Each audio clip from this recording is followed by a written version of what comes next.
Hello everyone, and thank you for joining me. I do appreciate your custom. If you like, okay, let's get going. We had this week 4 nominations. First nomination was for our Minister of Transport, Barbara Creasy. Now, why did I nominate this esteemed lady? Allegedly, in November of 2024, a law firm, the law firms are making a killing with all the investigations into corruption.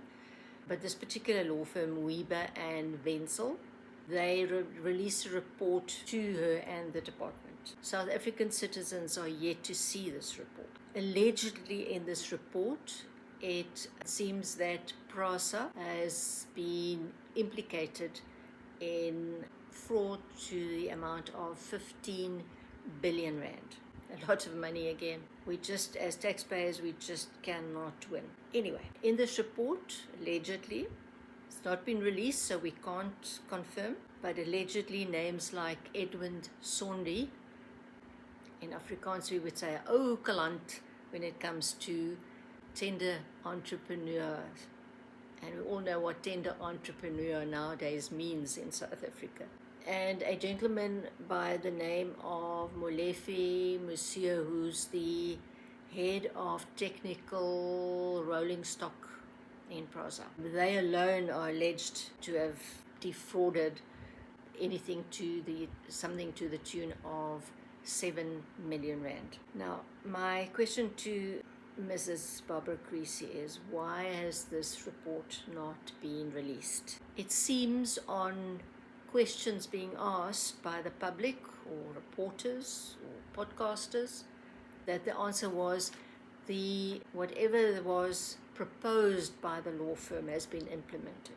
Yet the South African public have yet to see the report. They've yet to see charges being filed. They're yet to see people being fired, and they're yet to see any money being returned. So I think an answer is needed by the esteemed Barbara Creasy. Ma'am, first nomination this week is for you as Cupcake of the Week. Second nomination goes to our former DIRCO boss, or the Minister of Foreign Affairs, Naledi Pandor. It's a little bit of background. It seems when she stopped working for the department and she retired from DIRCO, she received a multi-entry visa from the US of A because she used to be a diplomat. Some 4 months ago, this visa was revoked. And amongst others, there are 2 things that stand out as a reason why. First one is, in August of 2024, she attended a conference and made a speech during which she is alleged to have said there are times where jihad, and we all know what that means, jihad is to be expected or is okay. In some circumstances it's okay. Now she didn't qualify what the circumstances were, which for lay people like myself and people on the ground would mean anything. Does it mean it's okay for people who prefer same-sex partners to be thrown off the top of high-rise buildings? Does it mean it's okay for 9-year-old girls to be forced into marriages? Is it okay for people to be stoned? That's a question she needs to answer. The other incident happened on the day after the 7th of October, where 1,200 people, human beings, were massacred by Hamas and the Palestinians in Israel. And she, during the telephone conversation, she professed solidarity with Hamas for South Africa.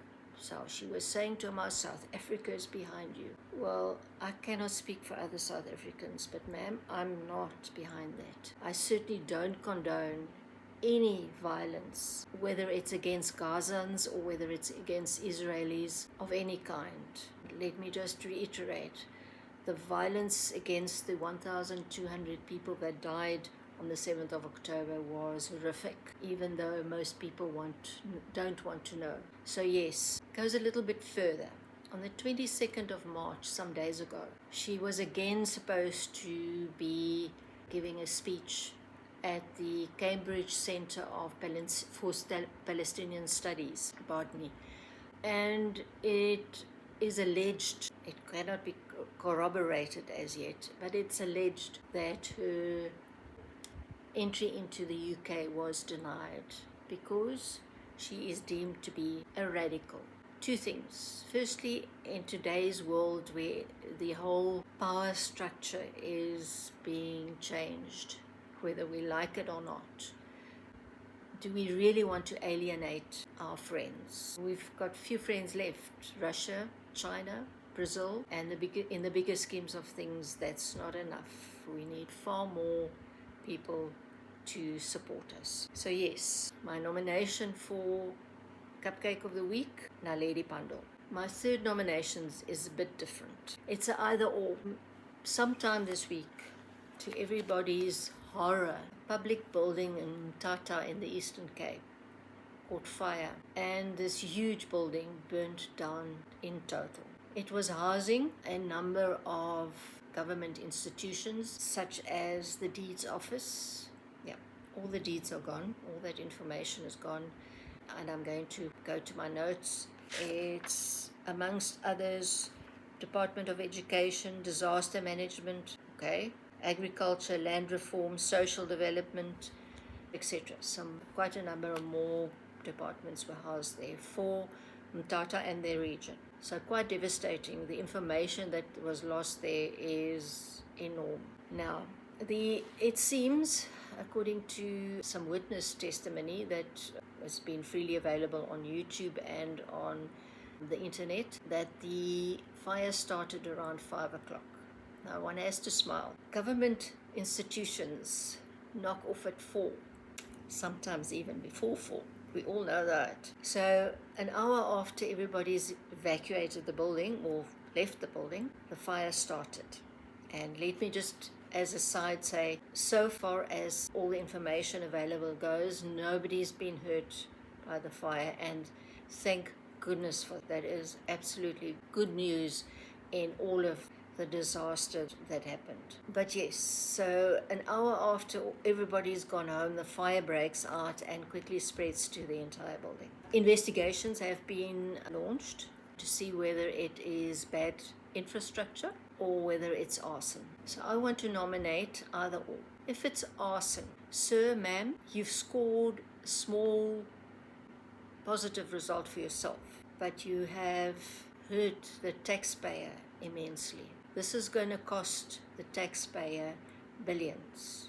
In the meantime, alternative accommodation for all these government entities must be found. Everything needs to be replaced, computers, etc. A new building needs to be either built, or if the other one can be restored, restoration needs to start. And like I said, this is going to cost billions. Thank goodness nobody was hurt. And if it's not arson, and it was indeed bad infrastructure, and public works have not maintained the building, which we kind of can also believe. Because you see, we've all sat in police offices, government buildings, internal affairs.